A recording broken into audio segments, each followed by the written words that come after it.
యాషో మెస్సయ్య గారి దివ్యనామంలో ఈ కార్యక్రమాన్ని వీక్షిస్తున్న మీ అందరికీ ఈ దిన శుభాలు తెలియపరుస్తూ తండ్రికి మహిమ, పరిశుద్ధుడు జీవాధిపతి అయిన యావే తండ్రి మనందరినీ కూడా కాచి కాపాడుతూ తన రెక్కల చాటును భద్రపరుస్తున్నట్టు ప్రభు తండ్రికి మహిమ చెల్లిస్తూ ప్రార్థన, మహిమ కలిగిన తండ్రి, పరిశుద్ధుడ జీవం కలిగిన తండ్రి, ఈ దిన కార్యక్రమాన్ని ప్రారంభిస్తుండగా ఎందరైతే ఈ కార్యక్రమాన్ని వీక్షిస్తున్నారో వారిని, వారి కుటుంబాన్ని, పిల్లలను దీవించమని, చివరి వరకు చూస్తున్న ప్రతి వారిని ఆశీర్వదించమని యాషో మెస్సయ్య గారి నామం ద్వారా అడిగి వేడుకుంటున్నాం తండ్రి, ఆమేన్.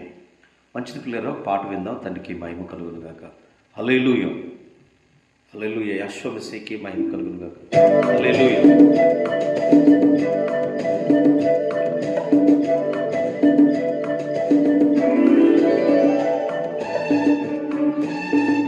సంతోషంగా భక్తులు పాడిన పాట, అలాగనే అందరికి వచ్చిన పాట.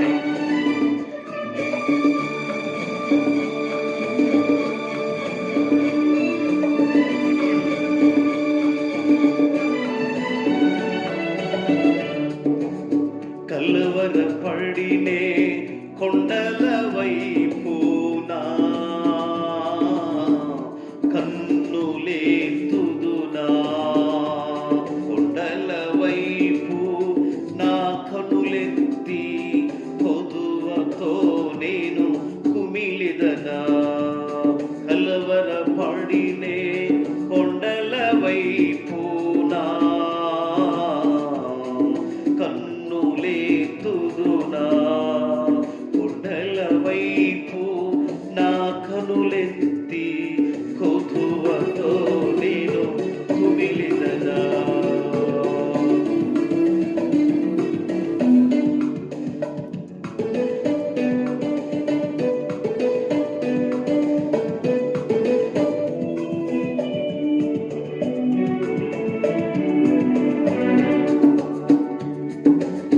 నీవు నాకుండగా, నీవే నాండగా,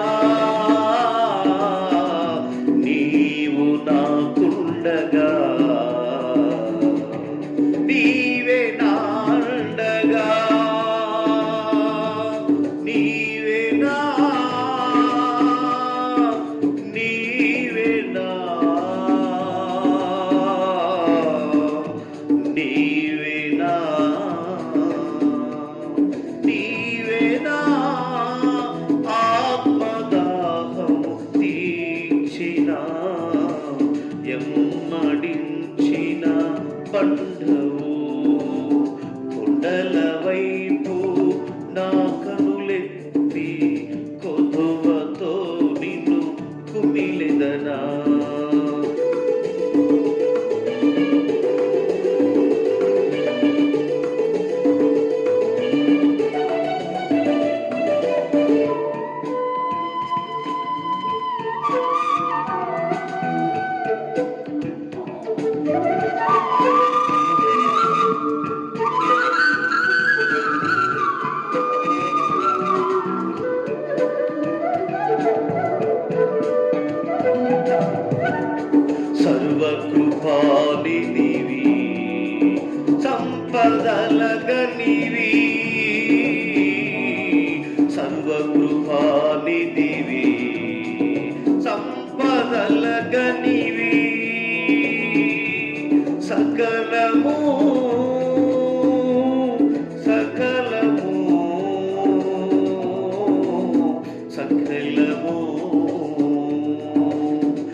కదలని, సీయోను కొండపై నిత్యము కదలని, సీయోను కొండపై మెస్సయ్యా మెస్సయ్యా మెస్సయ్యా మెస్సయ్యా నీదు ముఖము చూసు పరవశించి పాడెదా, కలవరపడినే కొండల వైపునా కన్నులేతునా, కొండల వైపు నా కనులేతి కొదువతో నేను కుమిలిదనా, కొదువతో నేను కుమిలిదనా, కలవరపడినే కొండల వైపు నా కన్నులేతి చూసేదా. హల్లెలూయా. శ్రేష్టమైన వాక్య భాగంలో పరిశుద్ధ గ్రంథమైన బైబిల్లో నుండి ఒక దివ్యమైన మాటలు మనం నేర్చుకుందాం. తండ్రికి మహిమ. ఈరోజు ఈ వాగ్దానాలన్నీ కూడా తండ్రి మనకిచ్చినందుకు యావే తండ్రికి మహిమ చెల్లిస్తూ, ఈరోజు అంశం దేని గురించి చింతపడకూడని వాక్య భాగంలో కొన్ని మాటలు నేర్చుకుందాం. ఈ సహోదరి సహోదరులారా, దివ్యమైన వాక్యాన్ని మనం నేర్చుకుంటుండగా లూకా సువార్త 12వ అధ్యాయం 25వ వచనంలో ఈ రీతిగా రాయబడింది. ఏంటి వాక్య భాగాలంటే, మరియు మీలో ఎవడు చింతించుట వలన తన ఎద్దును మూరుడు ఎక్కువ చేసుకునగలడని రాయబడింది. ప్రియులారా, ఈ అద్భుతమైన వాక్యం చింత యావత్తు చింతించడం ద్వారా ప్రతి ఒక్కరు కూడా చింతలేని మానవుడు ఎవరు ఉన్నారంటే ఏదో ఒక అంశం నిమిత్తం, దేని నిమిత్తం ఒక దాని నిమిత్తం చింతిస్తూ బాధపడుతూ ఉన్నారు. అందరూ కూడా రకరకాలైన బాధల్లో కష్టాల్లో చింతిస్తూనే ఉన్నారు. అయ్యా, ఎందుకయ్యా మీరు చింతించేది? మీ ముఖం అలా ఉందేంటి, ఏంటి అలా ఉన్న డల్లుగా ఉన్నవిందని మనం అడిగితే వాళ్ళు అంటారు, చెప్పే సమాధానం మీకేం తెలుసు అండి, కష్టాలు బాధలు ఉన్నవాడికి మాత్రమే తెలుసు అని రకరకాలైన వారు చెప్తూ ఉంటారు. కానీ మన బైబిల్ గ్రంథం చెప్పే విషయం ఏంటంటే, దేని గురించి నువ్వు చింతపడకూడదు అని. ఎవడైనా ఒకవేళ చింతించడం ద్వారా మనం ఎత్తు కొంచెం మూరుడు తక్కువగా చేసుకోగలుగుతాడు, చేసుకోలేడు. కారణం ఏంటంటే మనము చింతించడం ద్వారా దేన్ని ఏ కార్యం సాధించలేము. ఒక రోజున యాషోబసే వారు పడవలో ప్రయాణిస్తున్నారు. శిష్యులు కూడా అందులో ఆ పడవను నడుపుతూ ఆ ఓడను నడుపుతున్నట్టు సందర్భంలో యోహాను, పేతురు, ఆంద్రేయ కూడా ఈ గలిలయ సముద్రం అంతా మనం చూసాం కదా. అవునన్నయ్య, మన రక్షకుడు మన తడాక ఏందో చూపిద్దామని చెప్పేసి వారు అనుకుంటూ ఈ ఓడల లోపలికి నడిపిస్తూ ఉన్న సమయంలో యాషోబసే వారు తలవాల్చుకొని చక్కగా నిద్రపోతూ ఉన్నారంట. మార్కు సువార్త 4వ అధ్యాయం 38వ వచనంలో ఆయన దోణి అమరమున తలవాల్చుకొని నిద్రించుచుండెను. వారు ఆయన లేపి, బోధ కూడా మేము నశించుస్తున్నామని నీకు చింత లేదా అని ఆయనతో చెప్పిరి. ఏ బోధ కూడా, నీకేందయ్యా, నీకు ఇల్లు వాకిలు లేదు, కుటుంబం లేదు, ఏమవుతున్న మాకు పిల్లలు కుటుంబం వాళ్ళు ఉన్నారు అన్నట్టుగా మాట్లాడుతూ ఉన్నారు. నువ్వు హాయిగా ప్రశాంతంగా పడుకును, గాలి తుఫాను వచ్చింది, వాడ బద్దలైపోయి నీళ్ళు లోపలికి వచ్చినాయి, వధు కూడా కొంచెమని చింత లేదా అన్నట్లుగా మాట్లాడుతూ ఉంటే, అల్ప విశ్వాసులాగా నేను మీతో ఎంతకాలం ఉండను అని చెప్పినట్లుగా చెప్పి, ఏ గాలి సముద్రమా ఆగు అని చెప్పగలనే సముద్రం గాలిని కీలి నిమ్మలమైంది. ప్రియ సహోదరులారా, ఎప్పుడైతే మనం అల్ప విశ్వాసం మనలో చోటు చేసుకుంటుందో ఏ కార్యం జరగదు. కానీ మనం చింతించుకుంటే యాశ్వసి మీద మన భారం వేసినప్పుడు మనము నశించిపోయే సమయంలో ఆయన రక్షించడానికి సిద్ధంగా ఉన్నాడు.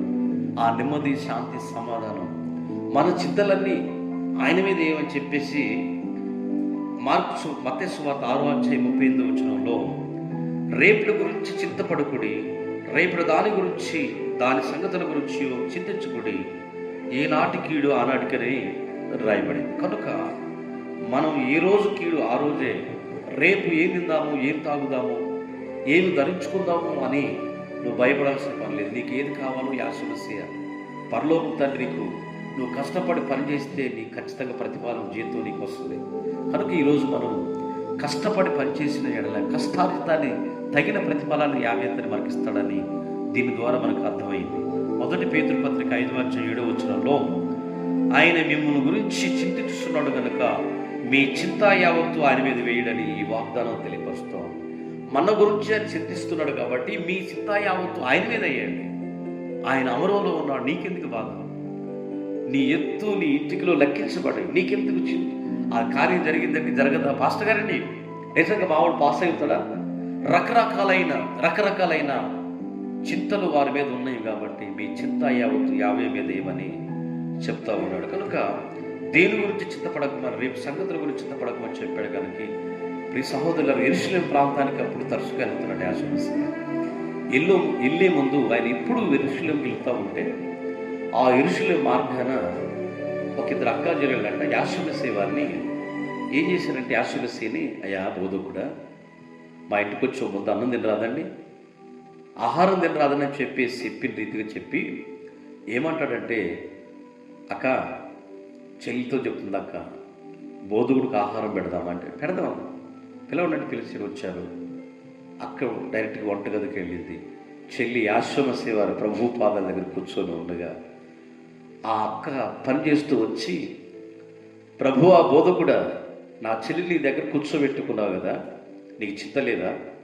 కొంచెం సాహిత్యం చెప్పరాదు, నీకు ఆహారం పెట్టాలి కదా అన్నప్పుడు ఆయన అంటాడు, నిజంగా అందుకు ప్రభువు 40వ వచనం 10వ అధ్యాయం లోకాసువార్త, అందుకు ప్రభువు మార్తా నీవు అనేకమైన పనుల గురించి విచారణ కలిగి తొందరపడుస్తున్నావు కనుక కానీ అవసరమైనది ఒకటే, మరియ ఉత్తమమైన దాన్ని ఎన్నుకున్నదని రాయబడింది. అవసరమైన దానికోసం మనం ప్రయాసపడితే ఆ ప్రయాసము ప్రతిఫలం మనం పొందుతాం. కాబట్టి మార్త వెళ్ళింది, ప్రయాసపడుతుంది. కానీ స్వయంగా రక్షకుడు యాశమస్య సర్వోన్నతుడు ఆయన పాదాల దగ్గర కూర్చొని చక్కటి మాటలు నువ్వే ఆహారమైనట్లుగా మరియ వింటున్నప్పుడు ఆ రీతిగా నిజంగా యాశమస్య ఎందుకమ్మా నీ పనులు పెట్టుకుని విచారణ చెంది చింతిస్తున్నావు, నీ పరిభారం అంతా వదిలిపెట్టి నా పాదాల దగ్గర కూర్చొని నీ చెల్లి చూడు ఎలా ఉందో అన్నట్టుగా మాట్లాడుతూ ఉన్నాడు. కనుక ఈరోజు మనం మన రక్షకులు కలిగి ఉన్నాం కాబట్టి ఈ ఆనందం, సంతోషం, ఈ సమాధానం, మన పరిబాట్లన్నీ యావే తండ్రి మీద మోపితే ఆయనే సకలము ఆయన సమర్థత కలిగి దినమంతా ఆయన కాపాడుతాడు. చివరి మాటలు అపుస్తలుడైన పౌలు ఫిలిప్పీ సంఘానికి రాస్తూ 4వ అధ్యాయం 6వ వచనంలో, దేని గురించి చింతపడకుడు కానీ ప్రతి విషయములను ప్రార్థనా జ్ఞాపనల చేత కృతజ్ఞతాపూర్వకముగా మీ విన్నపములను యావే తండ్రికి తెలియనీయడి అని రాయబడింది. ప్రతి విషయంలో మన ప్రార్థనా జ్ఞాపనలు యావే కృతజ్ఞతాపూర్వకంగా యావే సన్నిధిలో విజ్ఞాపన చేసినప్పుడు దేని గురించి మనం చింతపడకుండా అవి రాసుకొని పరమ తండ్రి పాదాల దగ్గర పెట్టినప్పుడు అని ఖచ్చితంగా మనకు సహాయం చేయగలుగుతాడు. మనకి ఏది అవసరమో ఆ టైంకి అది ఇస్తాడు. నువ్వు ₹1 కోటి ఇవ్వంటే ఇప్పుడు ఆయన, నువ్వు ఉపవాసాలు ఉండు, సంగమంతం ఉండు, నో, ఆయనకి ఏది ఇష్టమో అది నీకు కావాలి కాబట్టి ఇస్తాడు. సేవకు కారు కావాలంటే ఖచ్చితంగా ఇస్తాడు. అలాగే నీ సేవకి ఒక మందిరం అవసరం ఖచ్చితంగా ఇస్తాడు. నీకు ఏది కావాలో అది ఇస్తాడు. కానీ నీకు అవసరం లేనిది నువ్వు కష్టాల్లో పడాలనుకుంటే నువ్వు చింతతో, బాధతో, కన్నీళ్లతో ఎన్ని రకాలైన ప్రభువుని అడిగినది నీకు ఇవ్వడు. కానీ ఆయనకి ఇష్టమైంది నువ్వు చేసినప్పుడు నీకు ఇష్టమైంది ఆయన ఇస్తాడు. కాబట్టి దేని గురించి చింతపడకూడదు. కనుక మీలో చింతించడం ద్వారా మీరు ఉపయోగం లేదు. కాబట్టి మనం ఆనందంగా, సంతోషంగా మన చింత యావత్తు యాశమస్య పాదాల దగ్గర దేని గురించి చింతపడకుండా ప్రతి విషయంలో యావే తండ్రి విజ్ఞాపనలన్నీ మన విజ్ఞాపనలు యావే తండ్రి పాదాల దగ్గర పెడదాం. అట్టి కృపాధన్యత మన కుటుంబాల మీద నడుపునుగా. మీ అందరి కొరకు చిన్న ప్రార్థన. మహిమ కలిగిన తండ్రి పరిశుద్ధుడు, ఎందరైతే ఈ కార్యక్రమాన్ని ఇంతవరకు చూశారో వారిని, వారి పిల్లల కుటుంబాన్ని దీవించి ప్రత్యేకంగా ఆశీర్వదించమని, మేలుతో నింపి దినమంతా కాపాడమని, ఈరోజు వివాహ వేడుకలు, పుట్టినరోజు కార్యక్రమాలు, గృహ కూడికలు, సువార్త పరిచర్యలు ఎందరైతే పాల్గొన్నారో వారిని, వారి పిల్లల కుటుంబాన్ని దీవించమని, మేలుతో నింపమని యాశ్వమసే గారి నామంలో అడుగుతున్నాము తండ్రి. ఆమేన్. మీ అందరికీ నా ప్రేమపూర్వకమైన షలోమ్ అండి. ఈ కార్యక్రమం గురించి అనేక మందికి తెలియపరుస్తారని కోరుకుంటున్నాము. తండ్రి మనందరినీ ఆశీర్వదించునుగాక. షలోమ్.